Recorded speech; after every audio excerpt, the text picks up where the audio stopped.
Kljub vsemu je zbudil. 13. april 2026. Squamish, Britanska Kolumbija. Dežuje. Moški stoji ob vznožju 600 metrov visoke granitne stene, po skali pred njim teče voda. Je glavni sponzorirani športnik za Arc'teryx. Točno to smer je preplezal brez vrvi že več desetkrat. Danes ima vrv. Ne bo ga rešila. To je zgodba o Willu Stanhopu. Dobrodošli v Extreme. Da bi razumeli, zakaj je bil Will Stanhope tistega jutra na tej steni, se morate vrniti na začetek. Severni Vancouver. Star je bil 8 let. Njegovi starši so ga imenovali nemogoči fant. Če je bilo treba opraviti nevarno, umazano ali strašljivo nalogo, ki je nihče drug ni želel, jo je opravil Will. Oblekel bi se v neoprensko obleko in se po vrvi spustil v detkov vodnjak, da bi ga odmašil. Plezal bi na najvišje in najbolj nevarne veje drevesa, samo da bi odstranil suho vejevje, ali pa bi pri 8 letih skočil s strehe svojih staršev naravnost v bazen. Njegov oče ga je peljal v Edge Climbing Center, notranjo telovadnico v severnem Vancouveru. Od trenutka, ko se je dotaknil sintetičnih oprimkov, je njegovo življenje dobilo eno samo smer. In ni šlo več za šolo. Šlo je za to, da se preizkusi na steni, ki ni bilo mar za njegove izgovore. Ko je dobil vozniško dovoljenje, ga je srednja šola dolgočasila. Skala ga ni. Will je redno potoval po avtocesti Sea to Sky v Squamish v Britanski Kolumbiji, 1 uro severno od Vancouvra, kjer se gore dvigajo naravnost iz oceana. To mesto je bilo ena izmed najboljših plezalnih destinacij v Severni Ameriki, osrednji del plezanja v Squamishu pa je Squamish Chief, 600 metrov visoka granitna kupola, ki jo domačini preprosto imenujejo Chief. Pri 14 letih je Will prosto plezal po steni Chiefa, brez varovanja. Prosto plezanje brez varovanja je najčistejša oblika plezanja. Ni vrvi, ni opreme, ni partnerja, ki bi držal drugi konec česarkoli.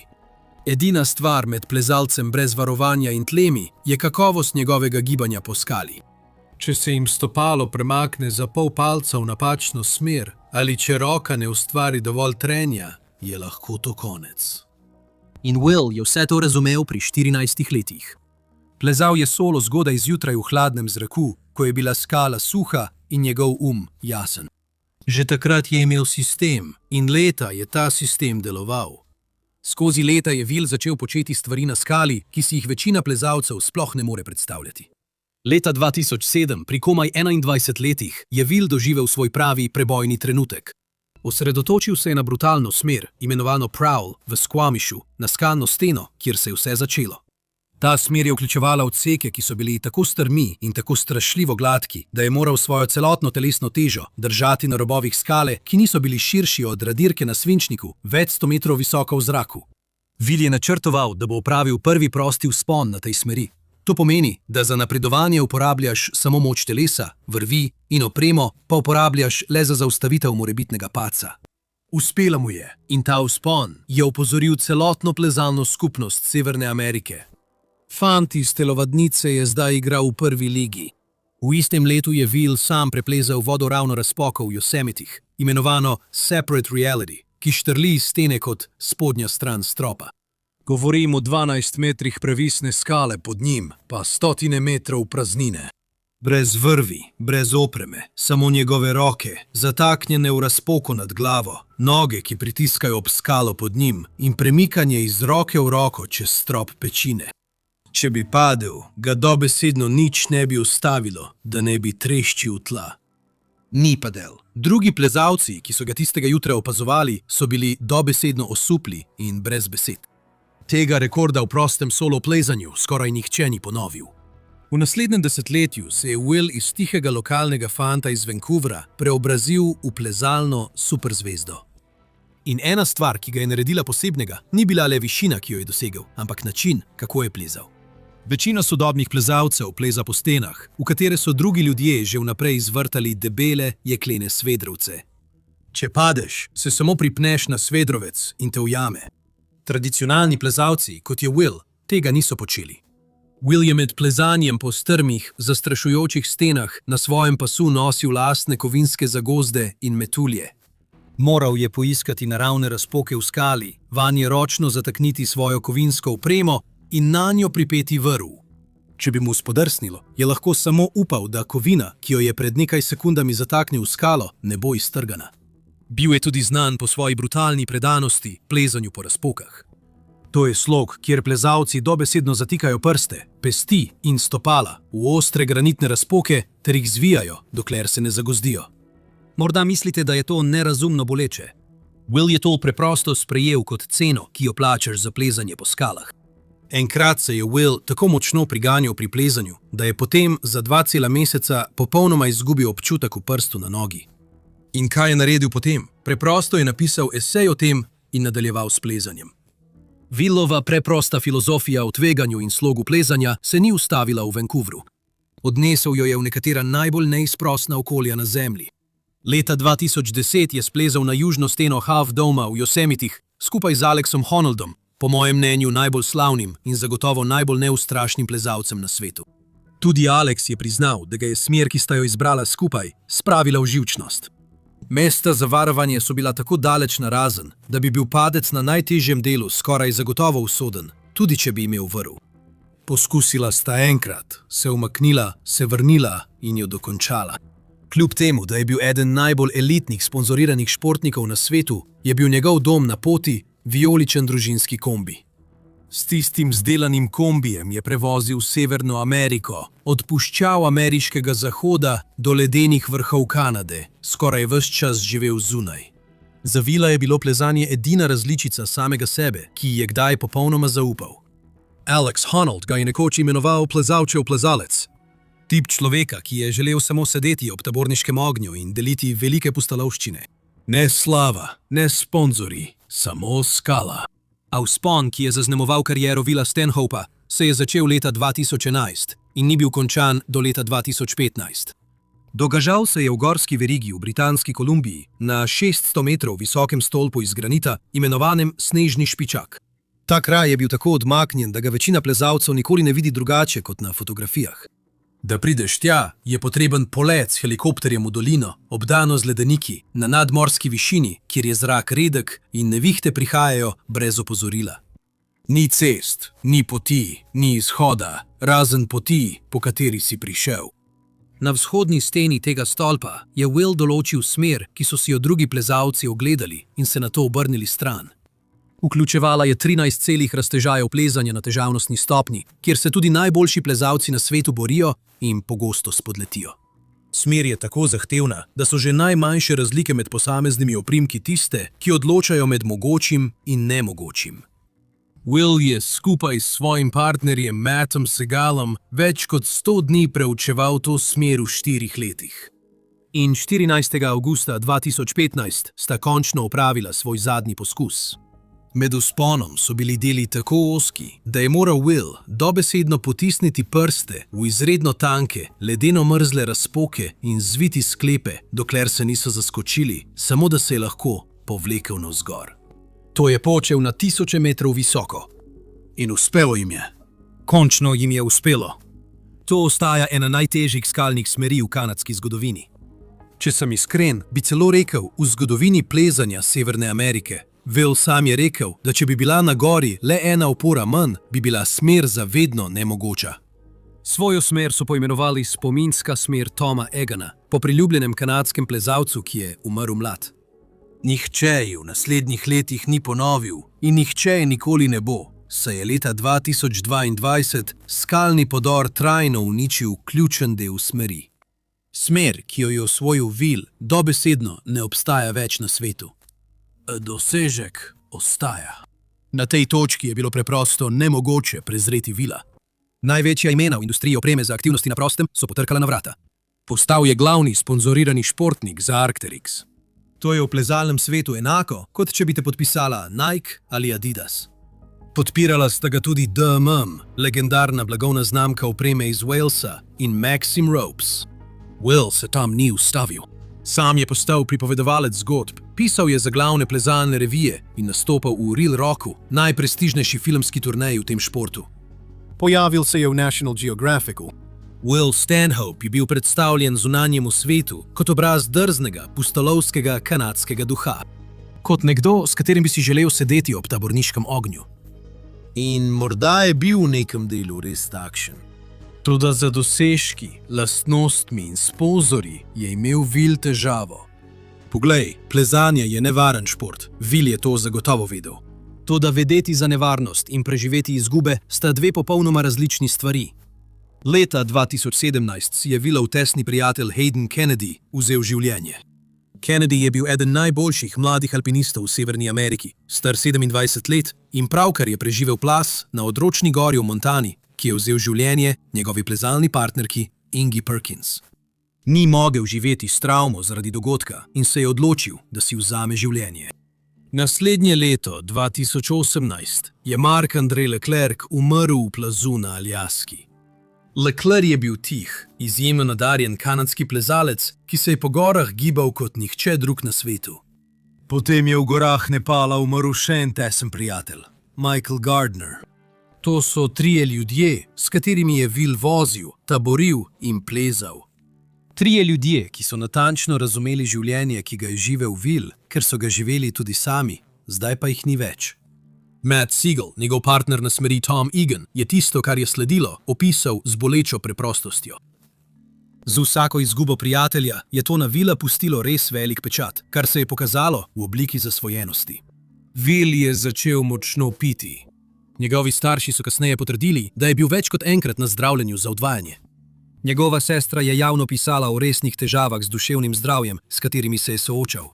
In bilo je še nekaj drugega. Od decembra 2025 je bil Will Stanhope obtožen 9 kaznivih dejanj, ki jih je vložila provinca Britanska Kolumbija. Obtožbe so vključevale spolni napad, vlom, kaznivo nadlegovanje, 4 obtožbe za napad in 2 obtožbi za povzročanje škode. Po javno dostopnih podatkih so se ti ločeni incidenti zgodili v enem letu v Squamishu med novembrom 2024 in novembrom 2025. Na pokrajinskem sodišču v severnem Vancouverju je imel razpisano sojenje 14. decembra 2026, kjer naj bi potekala 5-dnevna obravnava. Za javnost, za svojih 38.000 sledilcev na Instagramu in za svoje glavne sponzorje je bil še vedno elitni, pristni vodnik za plezanje po skalah. Toda v tesno povezani skupnosti Squamisha so njegovo domnevno nasilno vedenje očitno že poznali kot javno skrivnost.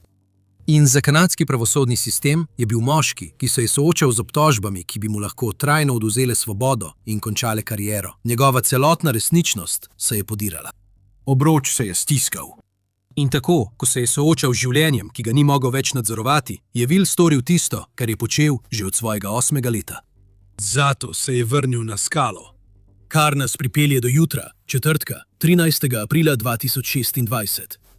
Will je bil z Marino Leon, svetovalko za osebni razvoj in terapevtko telesnih terapij iz Pembertona, majhnega gorskega mesta, približno 1 uro vožnje severno od Squamisha. Ona in Will sta se povezala prek spleta. Ko je privolila, da bo tistega četrtkovega jutra plezala z njim, sta se prvič srečala v živo.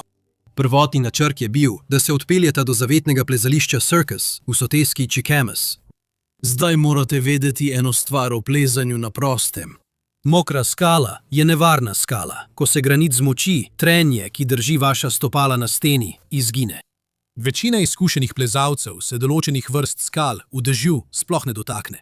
Cirkus je bila pametna izbira, prav zato, ker njegova previsna oblika naravno odvaja vodo.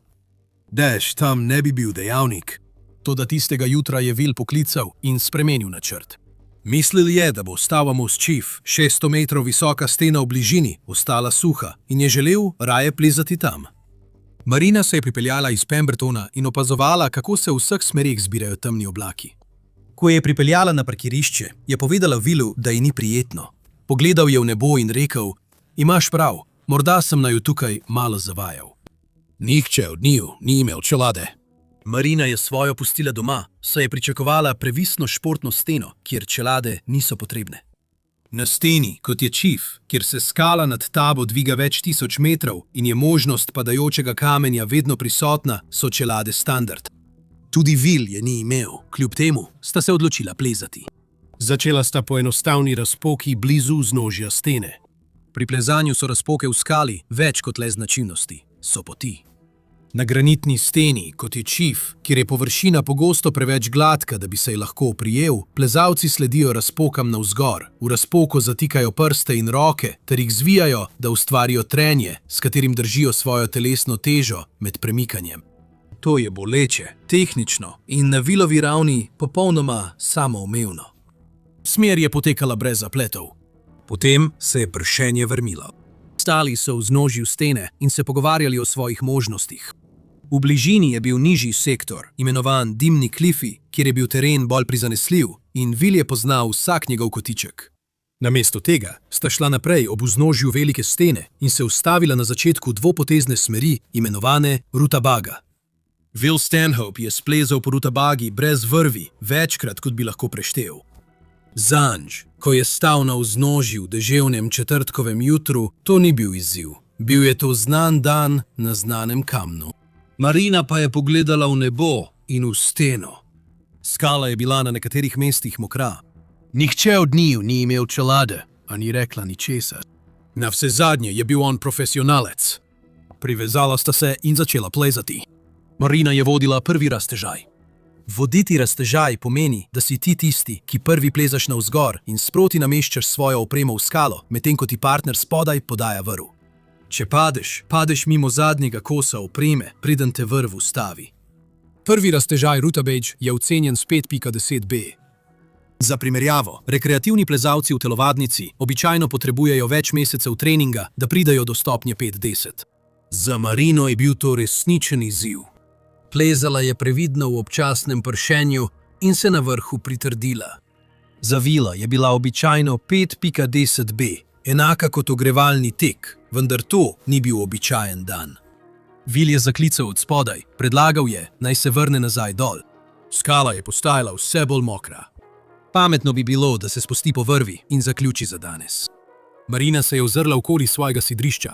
Marina je bila že tam zgoraj, oprema pa je bila nameščena. Če bi šla dol, bi to pomenilo, da mora vse potegniti ven in začeti znova. Poklicala je nazaj dol. Sem že tukaj zgoraj. Zakaj ne prideš gor in se lahko spustiva dol, če se ne bova dobro počutila? Will je splezal gor, da bi jo srečal, in ko je prišel gor, je sprejel odločitev. Namesto, da bi se spustila dol na varno, sta šla gor in on bi vodil drugo raztežaj. Nad njim je bil drugi raztežaj. Za trenutek je stal tam in pogledal navzgor proti njemu.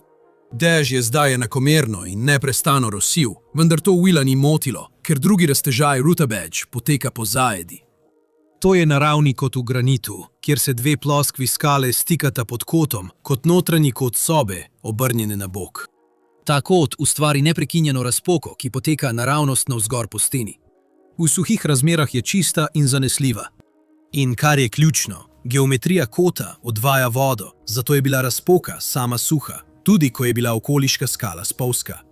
Will je začel plezati. Vzpenjal se je učinkovito, brez oklevanja in brez napora. Navsezadnje je plezal brez vrvi že več 10-krat. Zdaj, ko se dihedral konča blizu vrha raztežaja, se plezanje spremeni iz zagozdenja rok in nog v razpoko vstopanje na izpostavljeno, rahlo nagnjeno površino popolnoma gladke skale, ki ji pravimo plata. Za plezanje po plati se ne moreš zanašati na oprijemanje česarkoli, ker ni nobenih oprimkov. Edina stvar, ki te drži na mestu, je trenje med gumijastim podplatom tvojega čevlja in površino skale. V suhih razmerah to ima smisel. Plezalni čevlji so celo zasnovani tako, da se z izjemno zanesljivostjo oprimejo mikroskopske teksture granita. Ampak ne pozabite, deževalo je, zato je bila plata na vrhu Rutabage mokra. Zgodilo se je v hipu. V enem trenutku se je Will premikal levo čez mokro steno, njegova vrv pa se je vlekla za njegovimi nogami. V naslednjem trenutku je njegov čevelj izgubil stik s skalo. Ker ni imel ničesar, za kar bi se oprijel in je vrv tekla v povsem napačnem položaju, se je njegovo telo obrnilo. Ni imel časa za reakcijo, niti časa, da bi segel po čemerkoli. Ko plezalec pade, pričakuješ, da bo preprosto padel naravnost navzdol, dokler ga vrv ne ujame. Ampak to se tukaj ni zgodilo. Marina ni videla točnega trenutka, ko je zdrsnil, a ko je pogledala nazaj gor, je Will padel po strani, njegovo telo se je silovito premetavalo nazaj skozi zrak. Da bi razumeli, zakaj se je to zgodilo, si morate samo predstavljati vrv. Ko plezaš, je vrv privezana okoli tvojega pasu in visi naravnost navzdol med tvojimi nogami. Ko pa se premikaš bočno čez steno, kot je to naredil Will, da je stopil na plato, se lahko vrv vleče za tvojim mečem ali gležnjem. Če zdrsneš, medtem ko je vrv za tvojo nogo, deluje kot zanka. Ko padeš, se vrv napne od spodaj. Močno ti potegne noge v zrak, medtem ko gravitacija vleče tvoje težko zgornje telo navzdol. V delčku sekunde se popolnoma obrneš na glavo. In to se je zgodilo Willu. Padel je približno 9 metrov in vrv, ki jo je namestil v skalo spodaj, je popolnoma zdržala in ujela njegovo težo. Ko pa je zdrsnil, je njegova noga zadela majhno polico na poti navzdol. Ta udarec, skupaj z vrvjo, ki se je ujela za njegovo nogo, je njegovo telo silovito zavihtel nazaj. V zraku se je premetaval. Njegove noge so bile obrnjene proti nebu, njegova glava, najtežji del telesa, pa je nihala kot nihalo in se z vso silo zaletela naravnost v trd granitni zid. In ne pozabite, nobeden od njiju ni nosil čelade. Will je bil popolnoma nezavesten. Visel je mlahavo na koncu vrvi. Marina je takoj ukrepala, začela ga je spuščati proti svojemu položaju pri sidru. In potem se je zgodilo nekaj izjemno vznemirjajočega. Ko je visel v zraku in se počasi spuščal proti njej, se je Will zbudil. Marina ga je spravila dol in ga zavarovala. Bil je priseben in odziven, pravzaprav je govoril z njo. Vsakemu, ki je gledal, se je to morda zdelo kot čudež. Doživel je ogromen padec z glavo naprej na trdni granit in preživel. Marina ga je zavarovala in skupaj sta se uspela počasi spustiti vse do vznožja pečine. Takrat je bilo približno 10 minut po padcu. Marina je takoj poklicala 112. Povedala jim je, da je Will zelo poškodovan in jih prosila, naj takoj pošljejo pomoč. Imel je zlomljeno stopalo, eno oko mu je zateklo in se hitro polnilo s krvjo. A vendar je hodil in govoril. Pravzaprav je bil William tako aktiven, da je celo nasprotoval klicu reševalnega helikopterja. Marini je rekel, da lahko preprosto vstane in sam odide peš. Dejansko je poskušal vstati, vendar mu zlomljena noga tega ni dovolila. Videti je bilo, kot da je vse v redu, glede na vse, kar se je zgodilo. Toda 20 minut po padcu se je Willovo vedenje začelo spreminjati. Postal je vse bolj zmeden, nato pa je začel početi nekaj zelo specifičnega. Začel si je vrtati po ušesu. Neprestano se je ukvarjal z njim, si globoko rinil v uho, kot da bi imel v njem zataknjen čep ali pa bi ga poskušal odmašiti po globokem potopu pod vodo.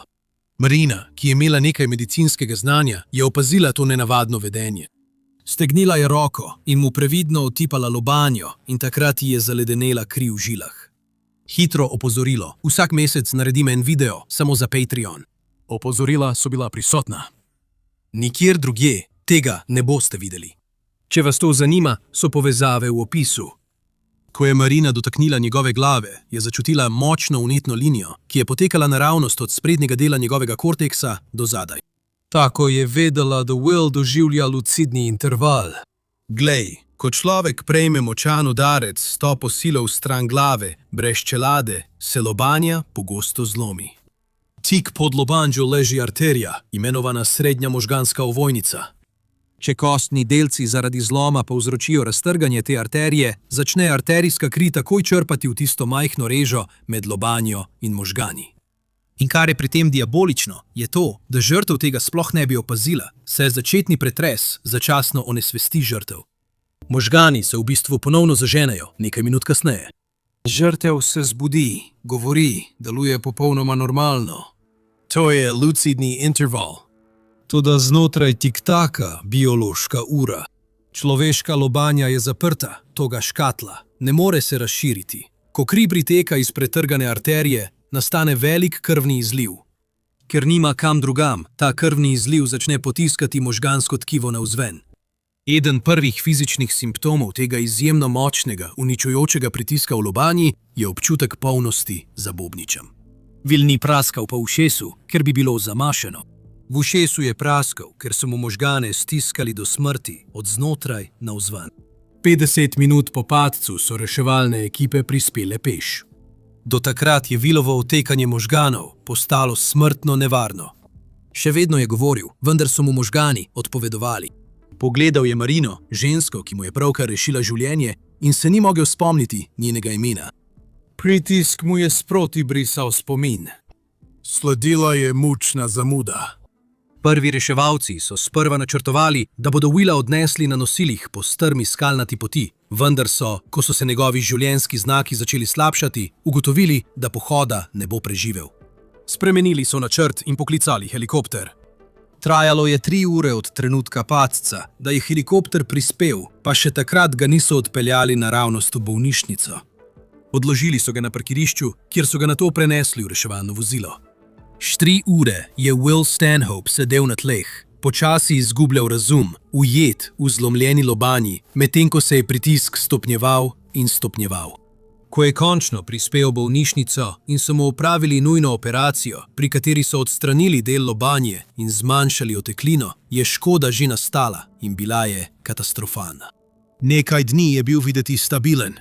Plezalska skupnost je zadržala dih, vendar je bila škoda prevelika.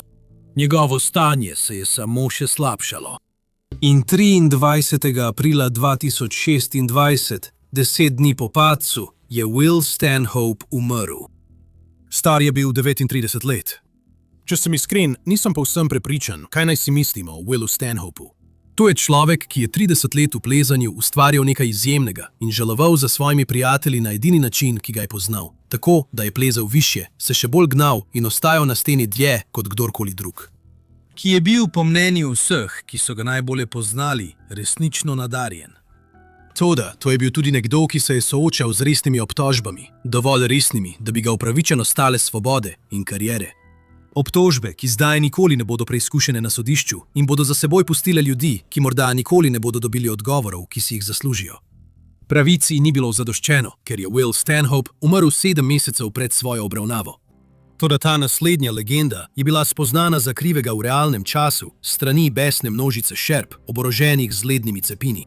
V samo 6 mesecih je iz čaščenega nadčloveškega športnika postal najbolj osovražen človek v zgodovini plezanja. Nekega običajnega jutra, potem ko je prestal ves gnev sveta, je šel na vadbeni vzpon brez rokavic. To ga je stalo.